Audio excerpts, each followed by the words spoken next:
Hi friends, welcome back to our channel. இன்றைக்கி இந்த வீடியோவில் என்ன பார்க்க போகிறோம் அப்படின்னு பார்த்தீங்கன்னா, இந்த வருஷம் 2025ஓட கடைசி சந்திர கிரகணம் எந்த தேதி எந்த நேரத்தில் நிகழப்போகுது, அந்த நேரத்தில் கர்ப்பிணி பெண்கள் என்னெல்லாம் செய்யலாம் என்னெல்லாம் செய்யக்கூடாது, அதே போல் இந்தியாவில் இந்த சந்திர கிரகணத்தை பார்க்க முடியுமா முடியாதா அப்படின்றத பற்றி தான் இந்த வீடியோவில் நான் ஷேர் பண்ணியிருக்கேன். ஸோ வீடியோவை ஸ்கிப் பண்ணாமல் பாருங்கள், அப்போ தான் உங்களுக்கு கிளியராக புரியும். நம்ம சேனலை இப்போ தான் ஃபர்ஸ்ட் டைம் பார்க்குறீங்க சேனலை மறக்காமல் சப்ஸ்கிரைப் பண்ணிடுங்க.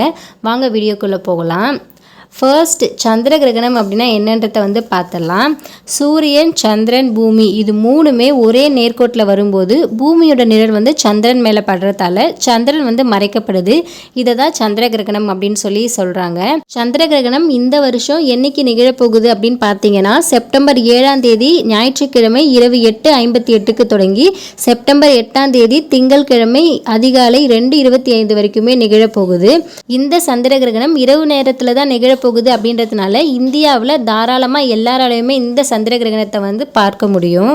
கிரகண நேரத்தில் கர்ப்பிணி பெண்கள், குழந்தைகள், முதியவர்கள், நோயாளிகள் எல்லாருமே ரொம்ப கவனமாக இருக்கிறது ரொம்பவே நல்லது. அதுலேயும் கர்ப்பிணி பெண்கள் ரொம்பவே பாதுகாப்பாக இருக்கணும். இந்த நேரத்தில் கர்ப்பிணி பெண்கள் இதையெல்லாம் செய்யலாம் இதையெல்லாம் செய்யக்கூடாதுன்னு சொல்லிட்டு ஒரு சில விஷயத்தெல்லாம் முன்னோர்கள் சொல்லியிருக்காங்க. இதெல்லாம் சயின்டிஃபிக்கலி ப்ரூவ் பண்ணலை அப்படின்னா கூட அவங்களுடைய நம்பிக்கைக்காக அதெல்லாம் ஃபாலோ பண்ணுறதுல எந்த தப்புமே கிடையாது. ஸோ இந்த கிரகண நேரத்தில் கர்ப்பிணி பெண்கள் எதையெல்லாம் செய்யலாம் எதையெல்லாம் செய்யக்கூடாது அப்படின்றத ஒன் பை ஒன் பார்த்துடலாம். ஃபஸ்ட்டு பாயிண்ட் கிரகண நேரத்தில் வெளியில் போகிறத அவாய்ட் பண்ணிக்கோங்க. சந்திர கிரகணம் இரவு நேரத்தில் தான் நிகழப்போகுது அப்படின்றதுனால நிறைய பேர் வெளியே போகிறதுக்கான வாய்ப்பே கிடையாது. இருந்தாலும் அந்த நேரத்தில் போகிறத அவாய்ட் பண்ணிக்கோங்க. முடிஞ்ச வரைக்கும் அதுக்கு முன்னாடியே போயிட்டு வந்துடுங்க. அந்த நேரத்தில் லாங் ட்ராவல் எல்லாத்தையுமே அவாய்ட் பண்ணிக்கோங்க. ஸோ அது உங்களுக்கு ரொம்ப சேஃபாக இருக்கும். எதுக்காக அப்படின்னு பார்த்தீங்கன்னா, அந்த நேரத்தில் வர கதிர்வீச்சு கர்ப்பிணி பெண்களுக்கு ஹார்ம்ஃபுல்லாக இருக்கலாம். ஸோ முடிஞ்ச வரைக்கும் கிரகண நேரத்தில் கர்ப்பிணி பெண்கள் வெளியில் போகிறத அவாய்ட் பண்ணிக்கோங்க. ரெண்டாவது பாயிண்ட் ரொம்பவே ஈஸியாக டைஜஸ்ட் ஆகக்கூடிய ஃபுட்ஸாக பார்த்து எடுத்துக்கோங்க. முடிஞ்ச வரைக்கும் கிரகணம் ஸ்டார்ட் ஆகிறதுக்கு முன்னாடியே டின்னரை முடிச்சுட்டு தூங்க போயிடுங்க. நீங்கள் எந்த மாதிரியான உணவுலாம் எடுத்துக்கலாம் அப்படின்னு பார்த்தீங்கன்னா, ஃப்ரூட்ஸ், ஃப்ரெஷ் ஜூஸ், ரைஸ், தால், இளநீர், ஆவியில் வேக வச்ச ஃபுட்ஸ் இது எல்லாமே பார்த்தீங்கன்னா ரொம்ப லைட்டாக இருக்கும். ஸோ அந்த மாதிரியான ஃபுட்ஸாக பார்த்து எடுத்துக்கோங்க. எந்த மாதிரியான ஃபுட்ஸ் எல்லாம் எடுத்துக்க கூடாது அப்படின்னு பார்த்தீங்கன்னா, நான்வெஜ், ஆயிலில் டீப் ஃப்ரை பண்ண foods, outside foods, heavy foods இது எல்லாத்தையுமே அந்த டைமில் அவாய்ட் பண்ணிக்கோங்க. காமனாகவே கர்ப்பிணி பெண்கள் இரவு நேரத்தில் ஈஸியாக செரிமானம் ஆகக்கூடிய உணவை எடுத்துக்கிறது ரொம்பவே நல்லது.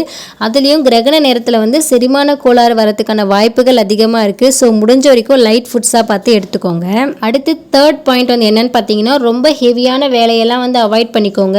வெயிட் தூக்குறது, ஒரு பொருளை ஒரு இடத்துல இருந்து இன்னொரு இடத்துக்கு நகர்த்துறது, ஸோ இந்த மாதிரியான கடினமான வேலைகளெல்லாம் செய்கிறத அந்த நேரத்தில் அவாய்ட் பண்ணிக்கோங்க.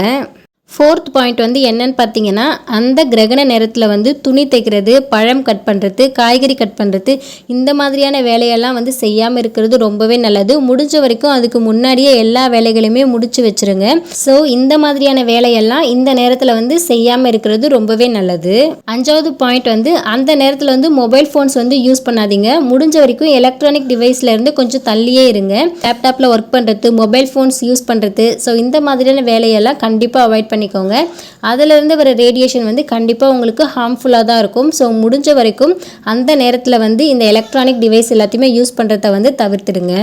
கர்ப்பிணி பெண்களுக்கு இந்த கிரகண நேரத்தில் சாப்பிடலாமா, தூங்கலாமா, தண்ணி குடிக்கலாமான்னு சொல்லிட்டு நிறைய சந்தேகங்கள் வரும். தாராளமாக இது எல்லாமே செய்யலாம். உங்களுக்கு பசிக்குதுன்னா தாராளமாக சாப்பிடலாம், தாகம் எடுத்தால் தண்ணி குடிக்கலாம், தூக்கம் வந்தால் தாராளமாக தூங்கலாம். வெளியில் போகிறத அவாய்ட் பண்ணிக்கோங்க. ஈஸியாக டைஜஸ்ட் ஆகக்கூடிய லைட் ஃபுட்ஸாக பார்த்து எடுத்துக்கோங்க. முடிஞ்ச வரைக்கும் கிரகணம் ஸ்டார்ட் ஆகிறதுக்கு முன்னாடியே டின்னரை ஃபினிஷ் பண்ணிவிட்டு தூங்க போயிடுங்க. அதுக்கப்புறம் மறுநாள் காலையில் எழுந்ததுக்கப்புறம் தலைக்கு குளிச்சிருங்க. எதுக்காகன்னு பார்த்தீங்கன்னா, கிரகண நேரத்தில் நெகட்டிவ் வைப்ரேஷன்ஸ் இருக்கலாம். கதிர்வீச்சினால் வர நெகட்டிவ் வைப்ரேஷன். ஸோ தலைக்கு குளிச்சிட்டிங்கன்னா நீங்கள் ஃபுல்லாகவே ஃப்ரீ ஆகிடுவீங்க. இந்த சந்திர கிரகணம் வந்து இரவு நேரத்தில் தான் நடக்குது அப்படின்றதுனால இந்தியாவில் வந்து தாராளமாக நம்மளால் பார்க்க முடியும். இருந்தாலும் யாருமே வந்து அதை வெறும் கண்ணால் பார்க்காதீங்க. ஸோ கண்டிப்பாக இந்த வீடியோ வந்து கர்ப்பிணி பெண்கள் எல்லாருக்குமே வந்து ரொம்ப யூஸ்ஃபுல்லாக இருக்கும். நீங்கள் ப்ரெக்னெண்ட்டாக இருக்கீங்க, இல்லைனா உங்கள் ஃபேமிலியில் யாராவது ப்ரெக்னெண்ட்டாக இருக்காங்கன்னா இந்த வீடியோ வந்து கண்டிப்பாக ஷேர் பண்ணுங்கள். அவங்களுக்கு வந்து 200% வந்து இந்த வீடியோ வந்து யூஸ்ஃபுல்லாக தான் இருக்கும். ஃபைனலாக ஒரே ஒரு விஷயத்தை மட்டும் நான் சொல்லிக்கிறேன். இவ்வளோ விஷயத்த வந்து சொல்கிறீங்க, இது எல்லாமே வந்து மூட நம்பிக்கை மித்து தானே அப்படின்னு சொல்லிட்டு நீங்கள் நிறைய பேர் நினைக்கலாம். முன்னோர்கள் வந்து ஒரு சில விஷயத்தெல்லாம் காரணம் இல்லாமல் கண்டிப்பாக சொல்லியிருக்க மாட்டாங்க.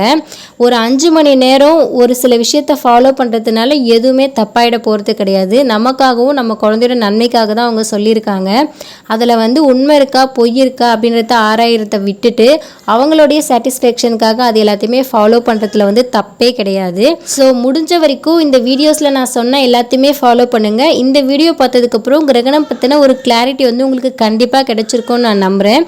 ஸோ இந்த வீடியோவை வந்து இது வரைக்கும் ஸ்கிப் பண்ணாமல் பார்த்த எல்லாருக்குமே ரொம்ப thanks. Please subscribe. Thanks for வாட்சிங்.